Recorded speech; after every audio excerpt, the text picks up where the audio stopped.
Terima kasih, saya Cynthia Rompas masih menemani Anda di Kompas Petang. Saudara, seluruh fraksi di Komisi 1 DPR RI sepakat membawa RUU TNI ke rapat paripurna untuk disahkan.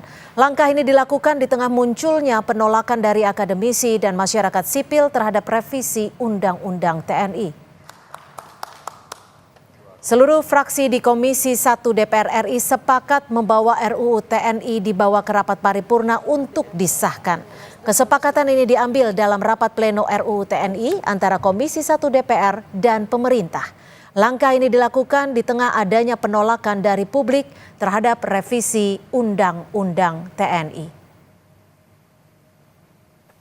Sekali lagi kami minta persetujuan yang terhormat Bapak Ibu anggota Komisi 1 DPR RI dan pemerintah, apakah RUU tentang perubahan atas Undang-Undang Nomor 34 Tahun 2004 tentang TNI dapat kita setujui untuk selanjutnya dibawa ke pembicaraan tingkat 2 pada rapat paripurna DPR RI untuk disetujui menjadi undang-undang?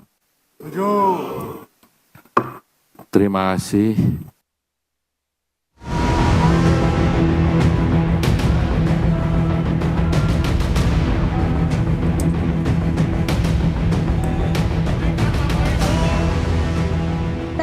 Dilatih, dididik, dan disiapkan untuk perang, bukan untuk fungsi non-pertahanan seperti duduk di jabatan sipil.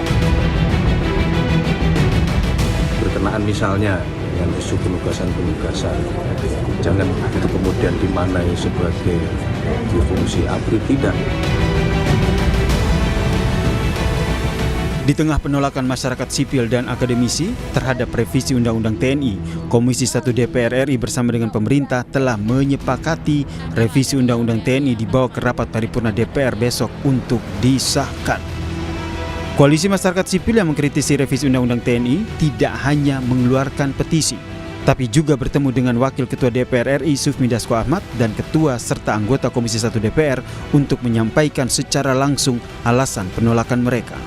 Direktur Amnesty International Indonesia, Usman Hamid menyebut, salah satu catatan yang disampaikan ke DPR ialah memastikan tugas dan fungsi TNI tetap berada di bidang pertahanan. Pasal 39 bahwa TNI dilarang berbisnis, dilarang berpolitik praktis. Juga pasal 47 tadi Pak Anton Soekartono menegaskan kembali harus mengundurkan diri atau pensiun dini untuk jabatan-jabatan sipil yang tidak dikecualikan di dalam undang-undang. Tadi juga ditekankan kembali oleh Pak Dasko dalam akhir pertemuan bahwa kita sama-sama setuju untuk mencegah kembalinya dui fungsi militer melalui Undang-Undang TNI dan tegaknya supremasi sipil. Sementara itu, Wakil Ketua DPR Sufmi Dasko Ahmad menyatakan pertemuan ini bersifat membangun. Ia yakin DPR dan juga koalisi masyarakat sipil memiliki kesepahaman yang sama dalam fungsi dan tugas TNI.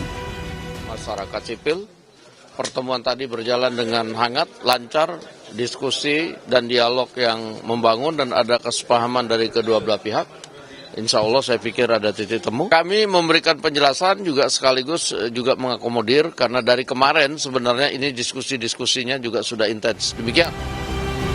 Revisi Undang-Undang TNI Nomor 34 Tahun 2004 tentang Tentara Nasional Indonesia diusulkan masuk ke Prolegnas Prioritas 2025 setelah muncul surat Presiden pada 13 Februari 2025 lalu. Selain mengatur soal penambahan usia dinas keprajuritan, RUU TNI juga mengatur perubahan jumlah jabatan sipil yang diemban prajurit aktif. Dan lewat pembahasan yang maraton sepanjang pekan ini, termasuk di salah satu hotel di Jakarta, DPR besok akan membawa revisi Undang-Undang TNI dalam rapat paripurna. Tim Liputan, Kompas TV.